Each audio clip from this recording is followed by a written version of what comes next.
எனக்கு அன்பானவர்களே, இரட்சகர் இயேசு கிறிஸ்துவின் நாமத்தில் அன்பின் வாழ்த்துக்கள்.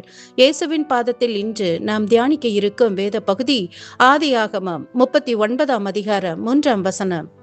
கர்த்தர் அவனோடே இருக்கிறார் என்றும் அவன் செய்கிற யாவையும் கர்த்தர் வாய்க்க பண்ணுகிறார் என்றும் அவன் எஜமான் கண்டு. ஹல்லேலூயா! தேவன் தந்த நம்பிக்கையான வார்த்தைக்காய் நன்றி. என்னும் எகிப்தியன் வீட்டில் அடிமையாக வேலை பார்த்து கொண்டிருந்தவர். கர்த்தர் யோசேப்போடு இருந்தார்.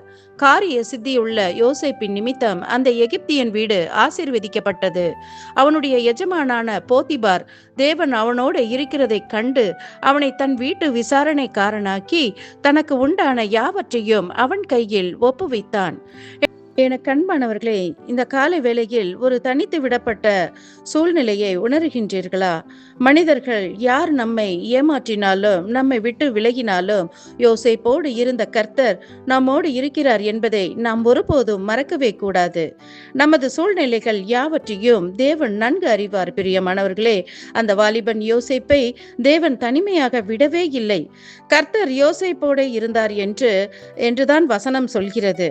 உங்களுக்கான உயர்வு நிச்சயம் உங்களை தேடி வரும். பொறுமையுடன் தேவ சமூகத்தில் தரித்திருப்போம்.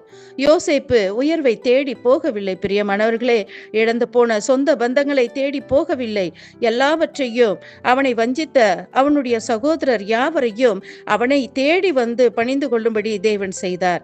எனவே இந்த தோல்வியை கண்டு மனம் துவளாது தேவன் தந்த வார்த்தையினால் உற்சாகம் கொண்டு நாம் இந்த நாளைக்கான வேலைகளை செய்ய துவங்குவோம். நாம் ஜெபிப்போம். மகா இரக்கங்கள் நிறைந்த எங்கள் நல்ல தகப்பனே, நீர் தந்த புதிய நாளுக்காக நன்றி. எங்களுக்கு துணையாய் நின்று காத்து வழி நடத்தும் இயேசு கிறிஸ்துவின் மூலம் பிதாவே, ஆமேன்.